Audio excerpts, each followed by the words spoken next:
Hey everyone, very good evening. I welcome you to today's session for Omaha Azure user group. I hope you and everyone in your family are staying safe and staying healthy.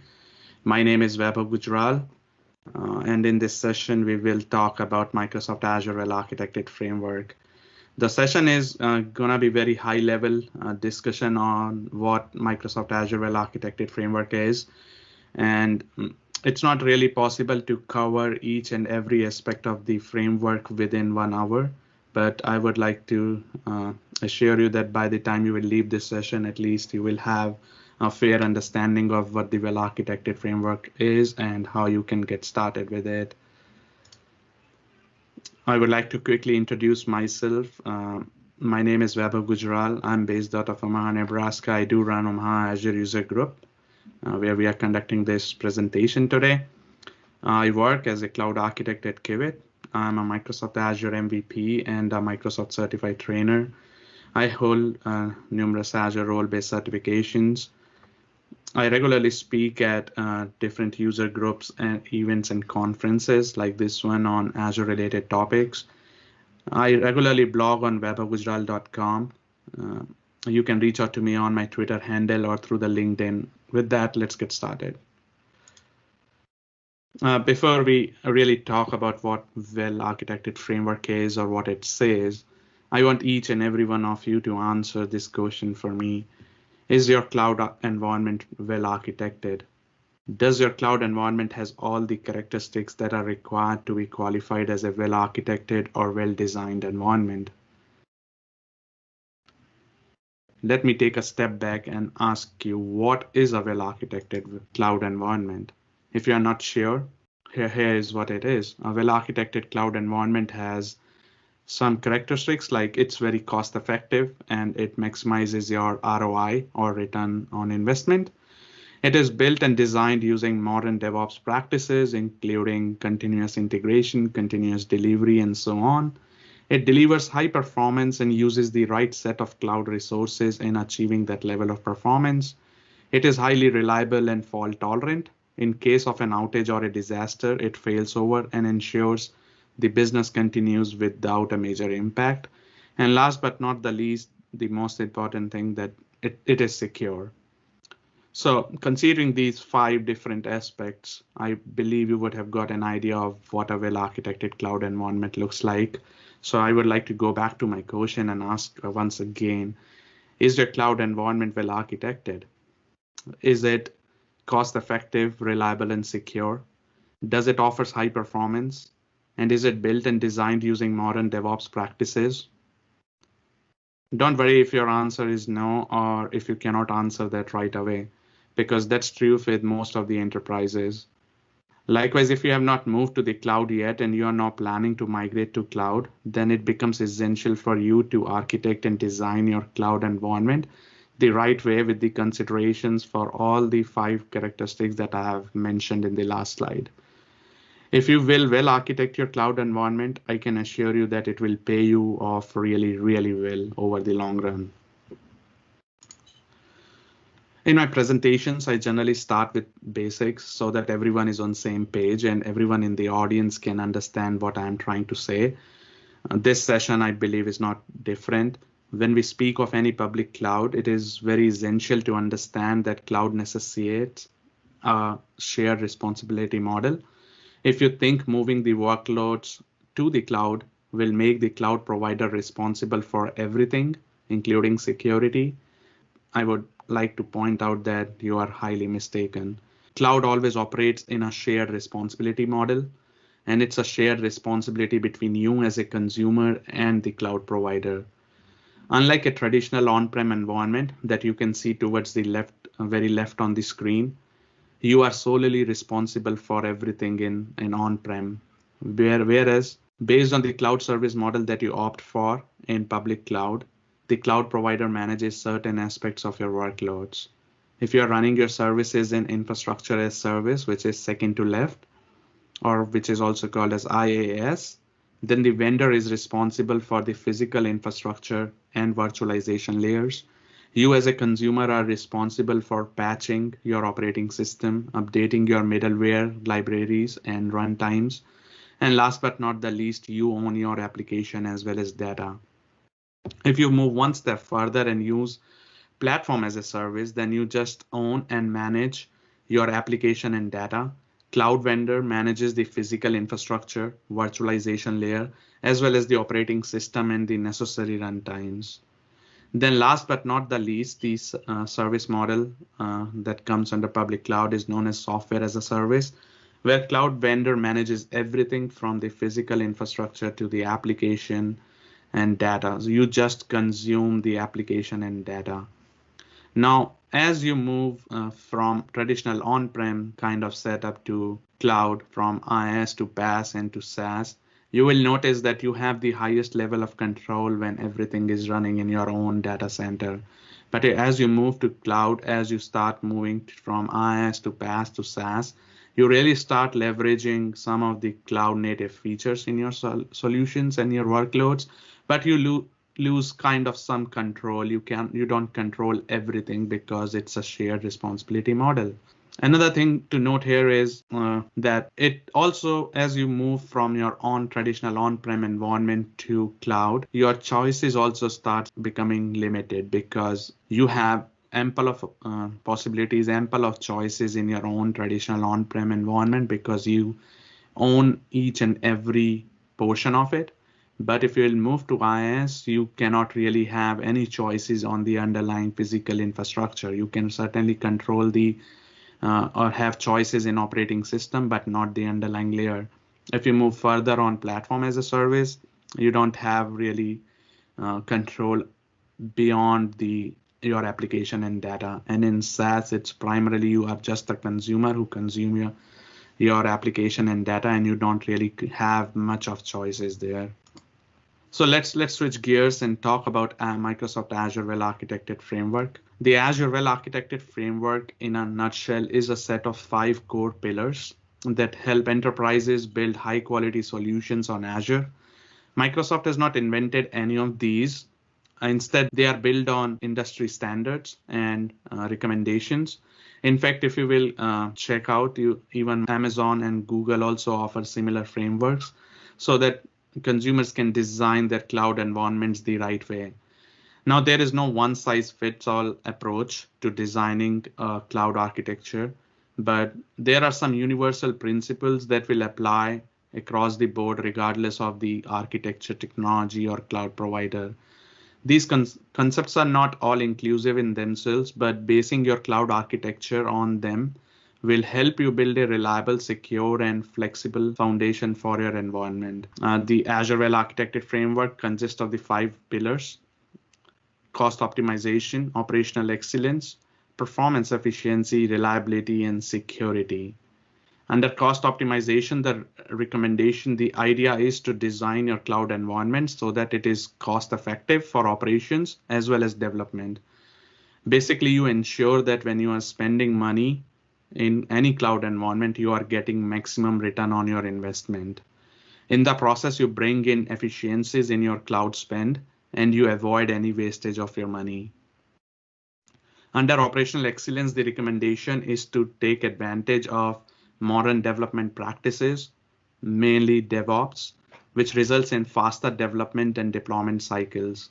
Then you also need right monitoring strategy in place so that you can detect failures and problems before your customers notice them or before it is noticed in the production.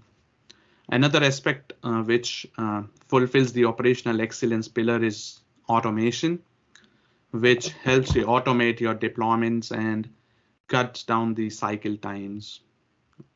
Under performance efficiency, the recommendation is to properly match resource capacity to demand so that your workloads can perform well and scale as needed. Azure offers a feature known as auto scale, which lets you scale resources up or down dynamically based on activity in your application. In a nutshell, the recommendation under performance efficiency pillar is to design your architecture with performance and scalability in mind. Next on the list is reliability. As the name suggests, it recommends to design the system while anticipating failures at all levels. Tell me, what's the greatest fear of IT teams today? Well, it's the fear of the system going down with no way to recover it back. Failures are inevitable in today's IT landscape. They are bound to happen somewhere, sometime. This reliability pillar under Azure well-architected framework recommends to design your environment in such a way that it doesn't fail at first place. And even if it fails, it recovers gracefully from the failure within the stipulated time. Last but not the least, security. I think it is not really difficult to understand why security matters. I was showing the shared responsibility model in the last slide. Based on what we as a consumer are responsible for, we need to architect our cloud environment with the right set of security mechanisms in place. You cannot really compromise on security. The pillar focuses on securing different areas of your cloud environment, be it your infrastructure and platform services, be your network, or be it your application or data. Everything needs to be secured. It might mean encrypting your data or protecting your applications against DDoS attacks. Another thing to consider is identities. Identities in today's ecosystem plays as the security parameter. If you have strong authentication and authorization mechanism, you really have done half the job for securing your ecosystem. In the upcoming slides, I will touch upon each of these pillars individually at a more detailed level. But along what discussion we will have, you can also check out Microsoft's documentation where they have detailed each and every pillar. Also remember that Microsoft also offers an assessment review, which you can conduct it yourself by answering some of the questions that they ask in that review. We'll have a demo of that towards the end of this presentation, but you can run through that review and generate a score for yourself around the Azure well-architected framework to assess how well your current cloud Azure ecosystem is. Let's jump onto each of the pillars individually now. Let's talk about cost optimization. Cost is always a fascinating factor, isn't it? Whatever decisions an organization takes, cost is one of the key factors in it. Same applies for even cloud-based workloads. Utilizing cloud computing for your business needs a shift in mindset. Quite essentially, it requires enterprises to shift from thinking about CapEx model, which are nothing but capital expenditure model, to an operating expenditure model or OPEX model. In traditional on-premises environment where you pay upfront costs for procuring physical hardware and other equipments like network switches, cables, and you can claim the costs that you bear for procuring that hardware as tax deduction by showing them as capital expenditure.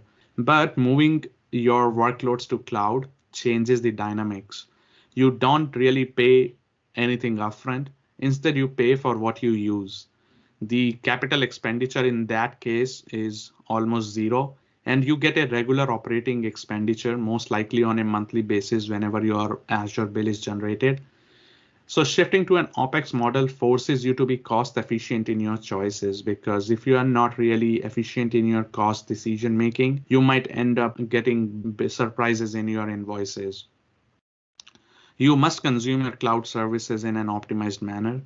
I've heard from so many customers that they don't really plan for the cost well, and when the monthly invoices start coming in, they get a huge shock. That's one of the motivating reasons to consider our first principle under this pillar. Before you provision anything in Azure, plan and estimate your costs upfront. You can use any cost estimation tool of your choice, which gives you a holistic estimate of your total cost to move to cloud. But you can also leverage a pricing calculator and a TCO or total cost of ownership calculator offered by Microsoft on their website, on Azure's website, which you can utilize to get an initial estimate of your monthly cost for your architecture. You can add different kind of services in pricing calculator and come up with the right estimate so that you don't get a surprise in your invoice. It is very essential to estimate your costs upfront and inform business about the estimated cost for running your workloads in Azure. Next principle is around cost optimization. It is just not enough to estimate the costs. Certainly that's the starting point, but you should also be looking for ways to optimize your cost. By optimizing your Azure spend, you can maximize your return on investment. There are many considerations to optimize your cost. For example, you should answer some questions like, should we consider IaaS VMs to run SQL servers? Or should we use Azure SQL databases, which is a PaaS offering? Can we utilize options like reservations or hybrid benefits to bring down the cost? So if you'll go and answer some of those questions, you will come up with certain scenarios through which you can optimize your Azure spend. The third principle under cost optimization pillar speaks about monitoring and analytics, which directly feeds into the second principle we talked about, cost optimization. You must leverage monitoring and analytic tools available at your disposal to monitor your cloud spend and generate insights out of it. By looking at historical cost information, you can easily identify the areas where you can reduce cost and eliminate wastages. Azure offers a full-fledged cost management solution called as Azure Cost Management, which makes all the cost information, all your Azure cost information available to you in a rich interface. It lets you not only see the historical cost, but you can also forecast your future cost based on your historical usage. It also lets you filter your cost based on your subscription, resource groups, or even at a resource level. In a nutshell, you must have enough visibility into your cloud spend, and you must understand how you are being billed for consuming cloud services. Lastly, what hurts most is those unnecessary expenses within your environment that could have been easily avoided. The last pillar addresses that concern. You must put in time to identify those leakages. The sooner you do it, the better it is. In most of the cases, the reason for wastage is wrong sizing, where resources are provisioned with way more capacity than what they really need.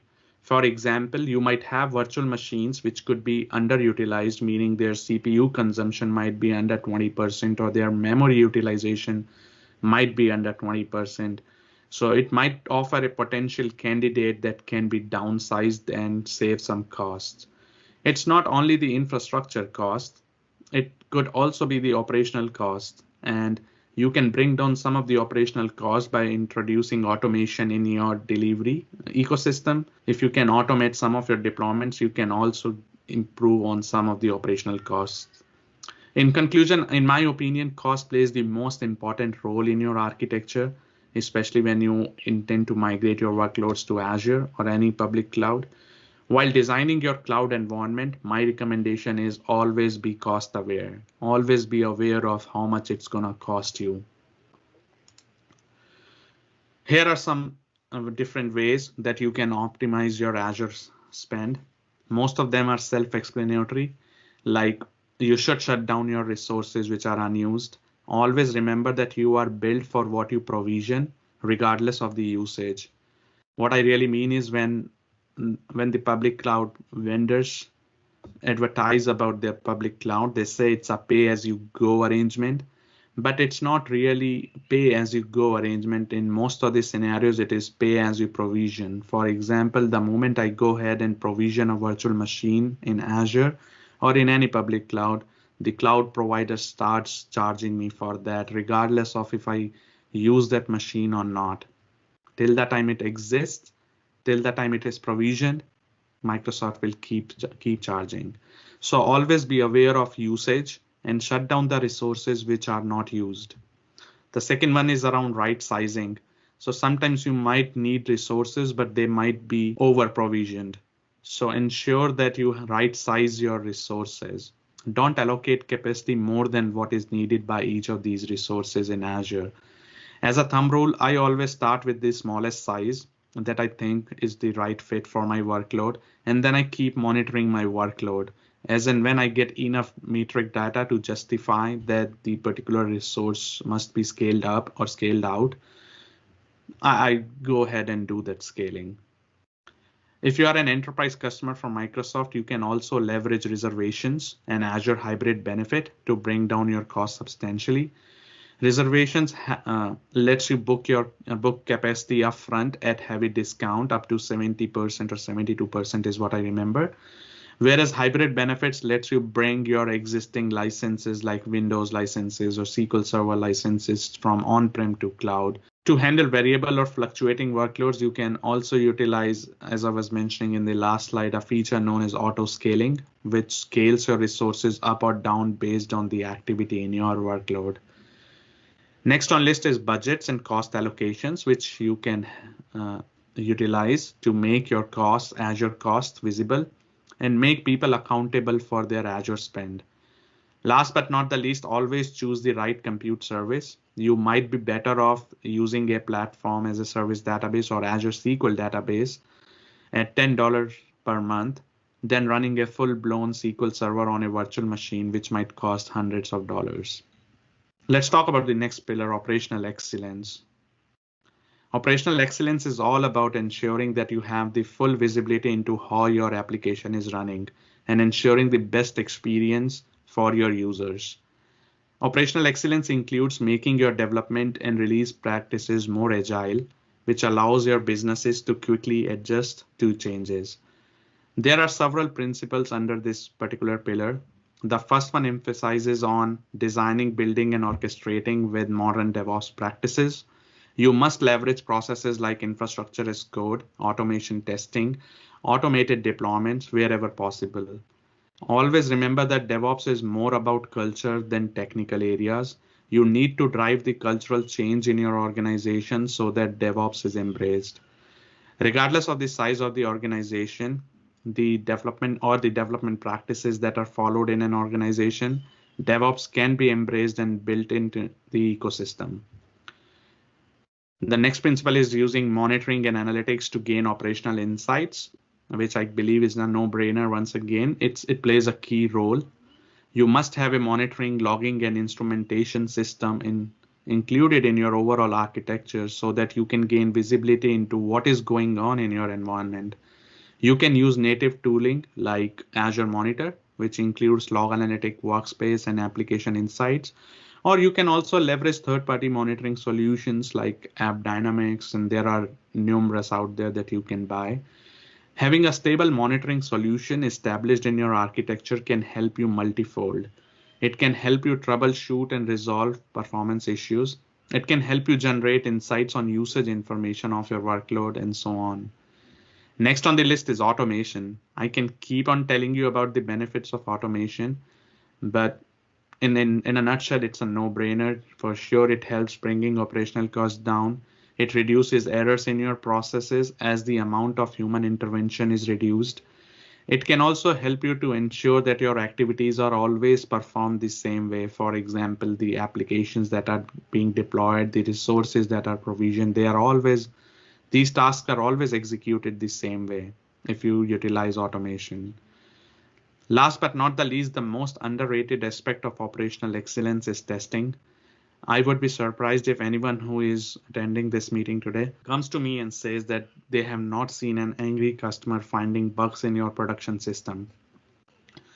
99% of these situations can be avoided if testing is included in your processes to catch mistakes before they impact the real users, before the bugs have been pushed to production.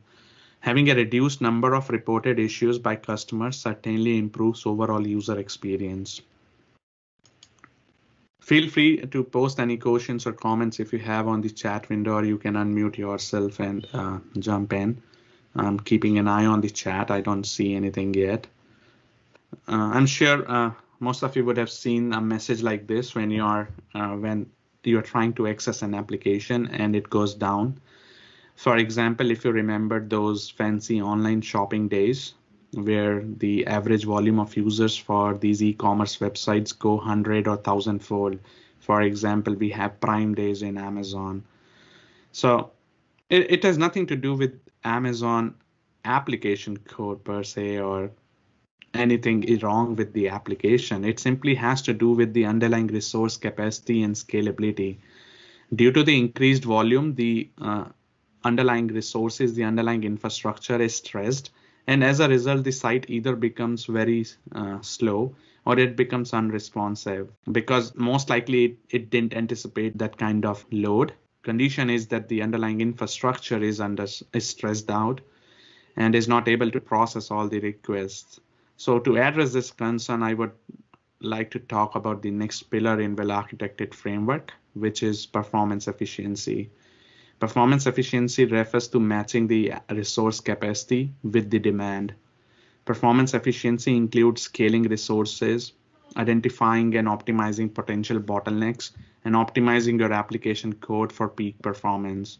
Now, when I say peak performance, each and every application might have its own performance measurement criteria. There are some core principles that you can leverage under performance efficiency pillar. The first one is around scalability, as I was mentioning in the last slide, where the sites become slow or not accessible primarily because of load, and the underlying infrastructure is not able to scale fast enough. So the first principle, as I said, is around scalability. Now, if you talk about scalability in public cloud, there are two different options to scale your underlying infrastructure. You can either scale up or you can scale out.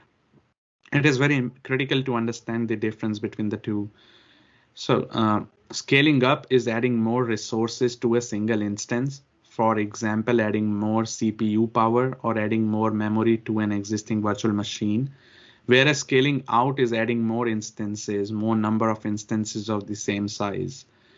So instead of making a single instance more powerful, you can create replicas of your instance and load balance the incoming requests.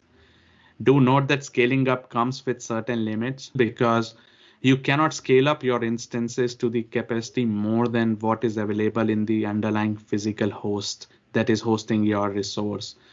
That's where scaling out scores big time, because theoretically you can add as many instances as you would need. Be aware that cost plays a key role in your decision making here. Every time you scale up or scale out, you are increasing your costs. You can leverage a feature known as auto scaling for the supported resource types in Azure. As I mentioned in the earlier slides as well, auto scaling feature scales up or down the resources dynamically based on the metric information and the activity in your application. You can optimize your cost by utilizing auto scaling because you only provision resources as and when they are needed. Next in list is network performance. When you're working on achieving an optimal performance out of your environment, networking resources play a key role. You have to plan and design a set of networking resources to ensure that there are no network latencies or any other kind of performance issue related to networks. You might also leverage messaging patterns to make your subsystems loosely coupled. The benefit you get out of utilizing messaging layer in between subsystems is that if the receiver subsystem takes more time to process each request than at the rate at which the sender subsystem is sending the messages, your system doesn't fail because you are storing those messages on a message queue or any other messaging service, and that way you are made the two subsystems loosely coupled. Similar to networking, the other consideration is around storage. Storage performance also plays a key role in your overall performance. When we speak of storage, you must choose your partitioning strategy very wisely so that you can maximize the benefits. If your partitions are not balanced, it might hit the performance of your systems really hard. So having the right partitioning strategy in your databases or in your storage also makes it easier to scale your system and improve overall performance. You must also consider caching to improve performance of your systems. Last but not the least, it is important to identify the performance bottlenecks in your system. These days, systems are complex and can have many subsystems. You can call them microservices as well. And performance of each of those services contribute to the overall performance of your system. It is important to have right set of performance monitoring in place so that you can measure performance of different parts of your system, be it storage, compute, or networking. Not only at the infrastructure side of things, your applications themselves might be the cause for a low performance. Hence, it is critical to have the right set of monitoring tools in place. In my opinion, it's a no-brainer that your cloud applications must deliver high performance, and you must utilize the right set of principle and design patterns in your architecture to ensure you receive optimal performance. The next pillar on the list is reliability. In one of the earlier slides, I did ask about the greatest fear IT teams have. And as I pointed out, it's the fear of systems going completely down without being recoverable. Most of the businesses are going digital and global these days. Any of these businesses cannot afford systems going down whenever there is a failure or an outage. The reliability pillar addresses that concern. It provides guidance on how you can make your environments fault tolerant. It helps you make your applications resilient and highly available so that they can handle both localized and broad impacted incidents. If you will think about it, it is actually a very critical aspect. Downtime directly hits revenues for an enterprise. Imagine an e-commerce website. If it is down for half a day, how much revenue it might lose. The reliability pillar doesn't say that you should not expect failures. Instead, it says you should be planned for it. It says that failures are inevitable. No matter how much prepared you are, failures are bound to happen. No cloud provider offers 100% SLA on any of these services. The maximum SLAs that you can get is 5 or 6 nines. So what really matters is how prepared you are in case something fails. Now it could be any component of your architecture that might fail. It could be your application code or data. It could be networking misconfiguration, which might result in your application becoming inaccessible. It might also be the physical infrastructure, like the physical hard drive might fail. Or there might be a global outage in Azure region. There might be an earthquake, or there might be a tornado, which might cut the electricity connection to that data center and your applications go down. So in a nutshell, the principal focuses on ensuring that your system is reliable and can recover in case of any failures. Now, there are a couple of principles that you must consider while you are thinking about reliability of your workloads. The first one that you must consider is around high availability. When you are designing your environment, always consider the SLA offered by Microsoft for the specific services that you are including in your architecture. If it doesn't meet your business continuity requirements, you must plan for high availability by adding appropriate redundancy in your systems. The other principle speaks about recovering from a failure. As I said, failures are inevitable, so you must design your environment so that it can recover gracefully whenever a failure occurs. As a best practice, you must always have recovery point objective and recovery time objective defined for your workloads. Recovery point objective refers to the maximum duration of acceptable data loss, whereas RTO refers to the maximum duration of acceptable downtime. Defining RPO and RTO can really help you in designing the right capabilities in your architecture to meet the reliability objectives. All right, the last pillar, security. It's not really a big deal to understand why security is important. It is all about protecting the data that your organization uses, stores, and transmits. The data that your organization stores or handle is at the heart of your securable assets. Now, the data exists on some kind of infrastructure, which also needs to be secured along with the identities that are used to access that data. It is highly important to have your complete security posture tight so that your data is safe and secure. There are a few key principles that you might utilize under security pillar. To start with, you must develop defense in depth approach to securing your architecture. We'll talk about defense in depth security architecture in next slide. But in a nutshell, it requires you to make all the layers of your architectures secure. The other two are straightforward. You must choose the right set of technologies to secure your Azure infrastructure. It could be as simple as using network security groups or using an Azure firewall. And as I said earlier, it is important to secure the identities as well that access your data. You must leverage industry best practices for managing your identities. You must also utilize features like Azure role-based access control to restrict access to your Azure resources. And you can also leverage tools like privileged identity management to manage control and access to important resources in your environment. It is rightly said today that identity is the new security perimeter for your ecosystem.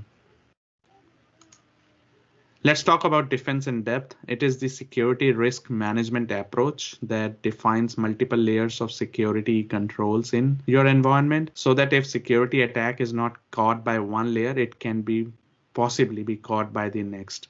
The multiple layers increase the overall security posture of your environment and reduces the probability of a security breach by a huge margin. Sometimes defense in depth is also referred to as castle defense because it resembles the security defense techniques employed in castles in the historical times, where an enemy had to first cross multiple barriers at the castle's periphery before attacking the castle. With the rapid expansion of cloud computing, the need for defense in depth strategy has increased manifolds. And what you are seeing on screen is a layout of those different layers in a cloud environment. At the core is the data which must be encrypted both at rest as well as at transit. The next layer is application, where you must secure your application access by using services like application gateways or web application firewalls. The next layer is your compute layer, which must be protected against threats like RDP, brute force attacks, or SQL injections. You can utilize Azure Security Center to generate a secure score for your Azure overall security posture. Then your network is what enables different components to interact. So it is no brainer that you must secure your networks. And for doing so, you can utilize services like network security groups and firewalls. Then comes the perimeter, where the most common forms of attack is distributed denial of service attacks. Azure comes with the basic tier of DDoS enabled by default, whereas you can also opt for standard tier, which comes with improved support mechanism. Then is identity. We did talk about it in the last slide. And as I was saying, identity is the new security parameter. If you have strong authentication and authorization mechanisms, you have almost secured your overall ecosystem. And lastly, the access to the physical data center must also be authorized. In Azure's case, it is managed by Microsoft, and Microsoft ensures that only authorized personnel has access to the different areas of the data centers which run customers' workloads. For more details on defense in depth security, you can check out my blog post, or you can also visit Microsoft's website. They have published this defense in depth security architecture. Lastly, cloud security is a shared responsibility. Each of the security layer that you are seeing here is a responsibility of either the cloud provider or the consumer. Here is the model of the shared responsibility that we have seen in the starting. We can reframe that in the context of security depending on the type of service that you select. Some of the security is already built into the service by the cloud provider, whereas other remains on the customer's responsibility. As you can see, it is absolutely essential to use the right set of services with the right security controls to ensure that your overall security posture in cloud is intact. Now we have talked about all the 5 pillars of the well-architected framework. As I've said earlier, that there is no one-size-fits-all approach when it comes to cloud architecture.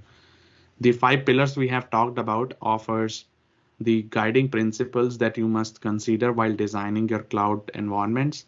And again, cost plays a key role in that process. Regardless of whichever pillar you focus on, among reliability, performance, efficiency, operational excellence, or security, it will always impact your overall Azure cost.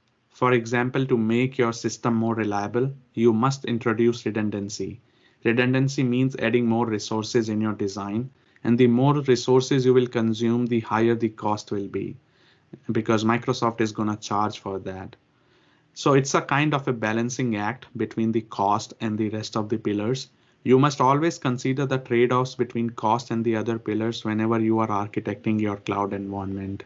So once you have identified the priorities and the trade-offs, always remember that you should optimize your cost based on your environment.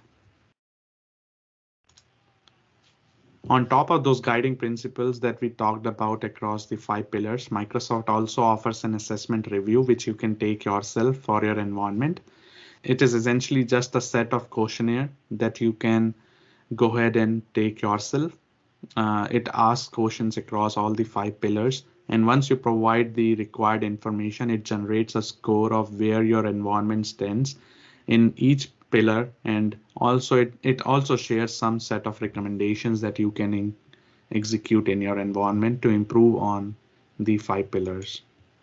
So this is how it looks like, and this slide I'm showing the score for one of the pillars that I have executed the review for.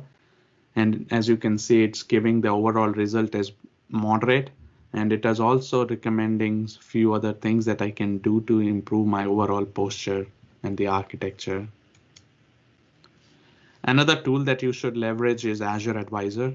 It analyzes your resource configuration and usage telemetry and recommends solutions that can help you improve across all the 5 pillars of well-architected framework. It gets you proactive, actionable, and personalized best practices and recommendations. For example, as you can see this in this section for cost, that shows 3 recommendations. One is high impact, whereas the other 2 are medium impact.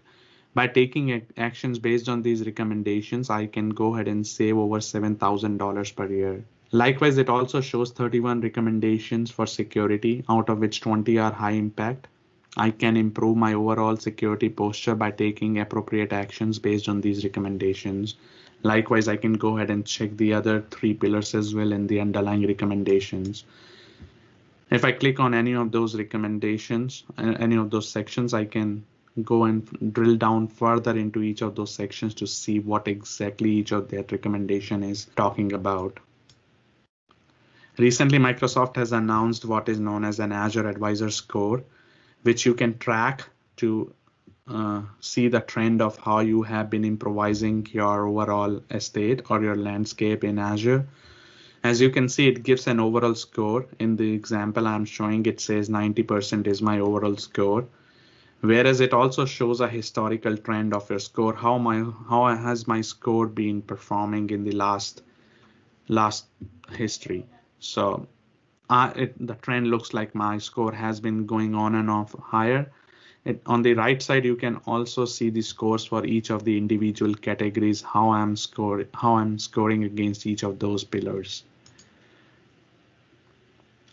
Now, Microsoft has provided a good chunk of design patterns which you can utilize when you are designing your cloud environment in accordance to the well-architected framework. As you can see on this slide, there are design patterns which are targeted for security, for resiliency, for availability, for performance. So I would highly encourage you to go ahead and check out those design patterns when you are trying to well architect your cloud environment. When you will check out cloud design patterns published by Microsoft on the link that I have provided there, one good thing is Microsoft has also provided some code samples and snippets to let you understand how you can implement the pattern on Azure. Now, you have to understand again that these well-architected frameworks and cloud design patterns are applicable to any distributed system or any public cloud, regardless of Azure or AWS or any other public cloud, because these are industry standards. In addition to the well-architected framework, if you are just moving to cloud or you have been, you can also leverage the cloud adoption framework that Microsoft offers to better align your business and technical strategies with your cloud strategy. It provides best practices, documentation, and tools that you can use to successfully achieve your business's short and long-term objectives. There has been a couple of sessions we had in this user group in last year on cloud adoption framework. I would encourage you to go and check it out if you are interested in knowing more about cloud adoption framework. Now, on top of well-architected framework, the design principle, design patterns, and the cloud adoption framework, there are some general design principles that you should always consider when you are designing your cloud environments. The number one is you should always consider evolutionary architecture. No architecture is gonna be static. You should allow for the evolution of your architecture by taking advantages of new services, tools, and technologies when they become available. Secondly, you should make data-driven decisions. You should always collect data, analyze it, and use it to make decisions surrounding your architecture. From cost data to performance to user load, using data will guide you to make the right choices in your environment. It is very useful, especially in cost, when you have to decide what's the right size for your resources and so on. Next is education and enable cloud technologies, as everyone might know, evolves quickly. every other day there is a new service that has been announced. So educate your development, operations, and business teams to help them make the right decisions and build solutions to solve business problems. Document and share configurations, decisions, and best practices within your organization. And lastly, as I was mentioning in a couple of the earlier slides, automation really reduces operational costs, minimizes the errors introduced by human intervention, and it provides consistency between environments. So let me go ahead and show you some of the links that I've referenced for this presentation. So I'm into Azure Well Architected Framework documentation. If you will head out to this documentation under Azure Architecture Center, you will see all the 5 different pillars being listed there. They have explained each and every pillar in detail. You can go under each of the pillar and read about that, what is included, what is not. And you can also go through all the principles that we have talked about each of the pillars. You can also go ahead and find out some of the design patterns to capture each of the pillar in your environment. You can also, if you are willing to learn more about well-architected framework, there is a learning path in Microsoft Learn website. You can go ahead and go through that learning path. It has covered all the 5 pillars in great depth. This is the well-architected assessment that I was mentioning in my slides. So as you can see, I'm on a new review page where I can go ahead and create a new assessment. I can give it a name that I would like to. I can choose the pillars that I want to run my assessment against. Let me go ahead and choose cost optimization. So as you will see, it will ask me next set of questions so that it can assess my environment. So I can keep on going and keep on answering all the different kind of questions. It does provide some help to understand what each of these things mean. But I believe you would have got an idea. Once you submit all these questions, it will generate a overall score where you score is it moderate or good or not. And then it will also generate some recommendations on top of that assessment. This is the Azure Architecture Center. If you have not seen it before, I would highly encourage you to go and see this. There are many architectural patterns being published here on how to design your workloads and applications to be running in Azure in cloud native way. Likewise, under Architectural Center, one of the things I was mentioning in my slide was cloud design patterns. So you can feel free to go and check out each of the different sections that they have under cloud design patterns. For example, if you will go ahead and pick up resiliency, they have published different patterns that you can utilize in your architectures, cloud-based architectures, to achieve resiliency. For example, it could be circuit breaker, where you can handle your faults whenever there is a failure in your system, or you can use retry, or you can use queue-based load leveling. And if you will pick up any of these and go, you can read about it, how it works, how you can implement.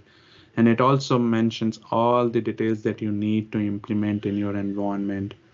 It gives you code snippets. It also gives you, in some cases, reference architectures that you can utilize to include in your overall Azure environment.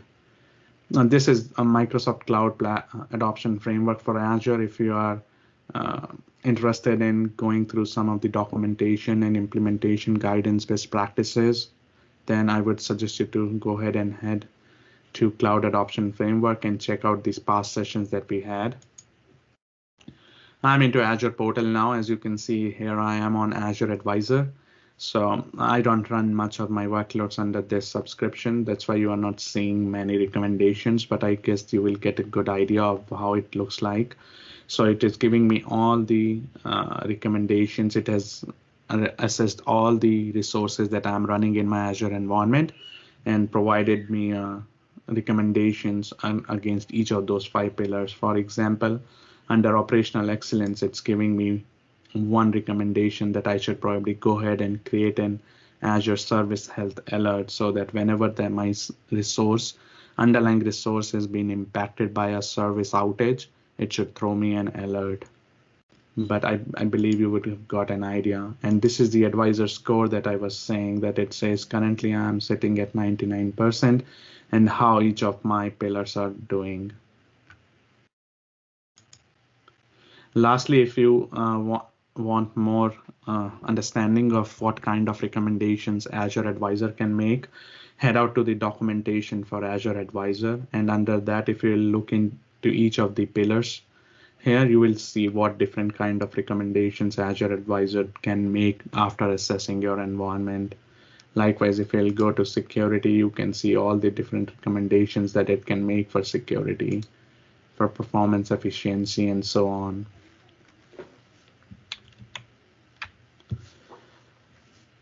So I think that's pretty much that I wanted to talk about well-architected framework. To conclude, I would like to just summarize.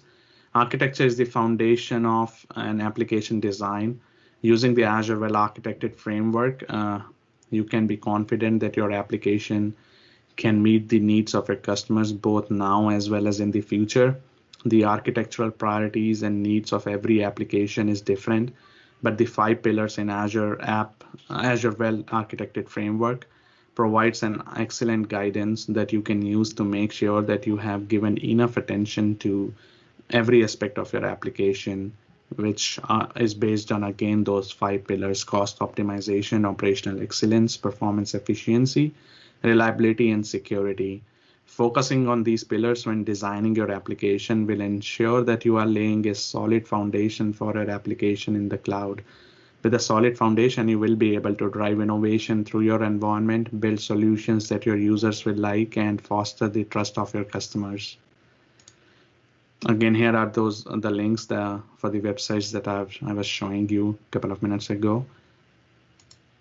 And with that, the floor is open for any questions that you might have for me.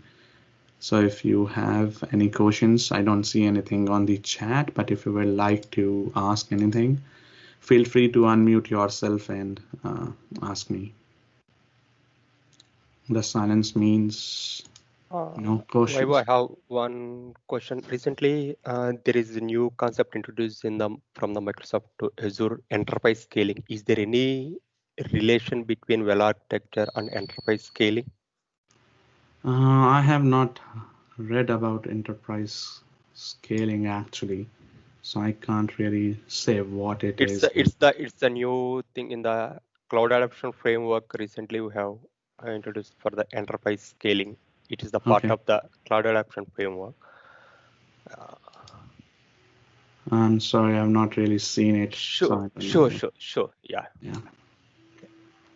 But yeah, thanks for sharing that. I'll probably go ahead and check it out what it is. Sure. Yeah. Anyone else has any questions or comments? If not, I will conclude my presentation. If you have any questions later, you can feel free to reach out to me on Twitter, on LinkedIn, or Slack. And thank you once again, everyone, for joining for this session. Stay healthy and stay safe. Wear your masks and have a very happy New Year 2021.